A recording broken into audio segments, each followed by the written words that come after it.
It's time to fall back. This weekend, you set your clocks back an hour and you get an extra hour of sleep. Daylight saving time happens twice a year, once in the spring and yes, once in the fall. One we like, one we hate. If you hate it, blame Ben Franklin. Back in 1784, that's when the U.S. adopted daylight saving time during World War II to save energy. It became official in 1966 with the passage of the Uniform Time Act. Now that we no longer need to conserve energy, daylight saving time seems unnecessary. So why do we keep doing it? And is it affecting our health? Dr. Spencer Dawson is an assistant clinical professor at Indiana University. He is board certified in all things sleep. Professor, the buzzards of Hinckley, Ohio, the swallows of Capistrano, California, bats coming from caves in Texas, and arguments over daylight saving time. Some acts are acts of nature. This is an act of man. Do we need it? Absolutely not. Give me an argument. There really is no purpose for it. It's contrary to human biology. It causes disruption in people's schedules every single year. Whenever this happens, people feel the effects. For some folks, just a day or two. For some folks, weeks. And at the time that we spring forward and lose an hour, what happens is we see an increase in number of both accidents and deaths as a result of that every year. So why do we keep doing it?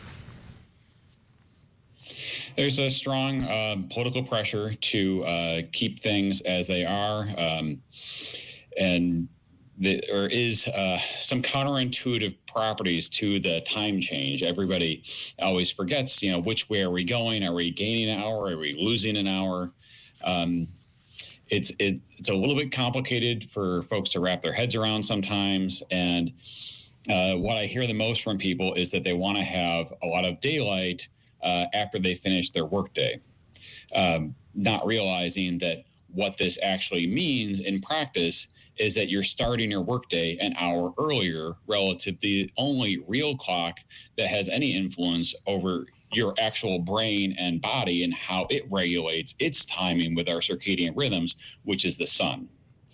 Another complicating factor is how we draw time zone boundaries. It used to be the case that every town had its own clock. It was the tallest building in the town so that everybody could see it and set their clocks by it. And noon was noon. Noon was when the sun was right overhead. Where I live right now in Indiana, during daylight saving time, noon is at 1:30. That is quite far off. Another complicating factor is the fact that the time, the photo period, the length of the daylight that we get during the day varies a lot during the year, the further you are from the equator. So, Doctor, is it a myth then that we all thought this was because farmers needed to have more time to harvest their crops? Because the flip side of that are school children sitting at a bus stop waiting on a school bus in total darkness. Yeah, when permanent daylight saving time was tried back in the 1970s, there were actually children who died because they were hit by cars while they're waiting for the bus in the pitch black. Farmers don't need it either. Farmers are opposed to it, particularly those who work with livestock, because you can change where the hands on the clock are pointed, but the animals are going to be synchronizing their physiology with the sun as they always have for millions and billions of years of life on Earth. Professor, if they get rid of it, when is the best time to do so? Is it when we set the clock back and leave it alone, or is it when we set the clock forward, and none of us like that? It's when we set it back. So as we leave the period of daylight saving time and transition back to standard time, that is the best option. The reason for this is that it prioritizes morning light.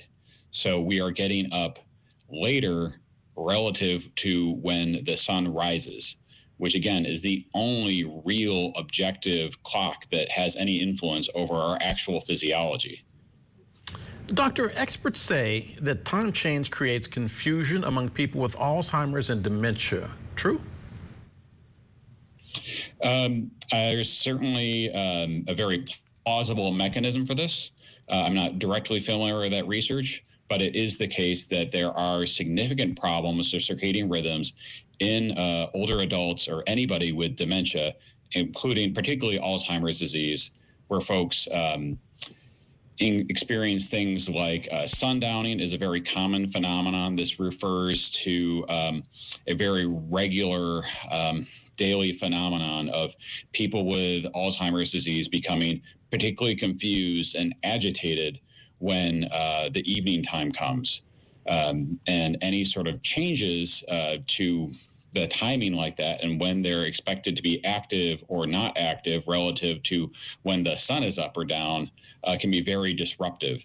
Nursing homes are particularly tend to be very poorly lit, and research studies have shown that if you increase the lighting there, that massively increases the welfare of these patients, and they become much more better organized in their behavior, less agitated, and their quality of life improves. Doctor, $430 million is how much it costs the economy to keep daylight saving time in place. We've gone over all of the negatives. Are there any positives to keeping it? It depends on who you talk to and what you prioritize. Of course, there are some people who think it's a good thing and have things that they could point to as things that they feel are beneficial. Some of the largest groups that are pushing for this are groups that want you to get off of work, have the sun still out, and go out and spend money and play golf and things like that. So that's certainly one group that thinks that that's important. Also, folks who want to still have the sun up when they get out of work, which is very understandable. This is a factor, though, that is related more to how the sun changes with the seasons and how long the workday is and when it begins. A simple option would be, if that's what you want, why don't you start your workday an hour earlier? Dr. Spencer Dawson, thanks for being with us, doctor of all things sleep. I'm happy that you say if we're going to make a change, now is the time to do it when we get that extra hour of sleep. Thanks for being with us. My pleasure.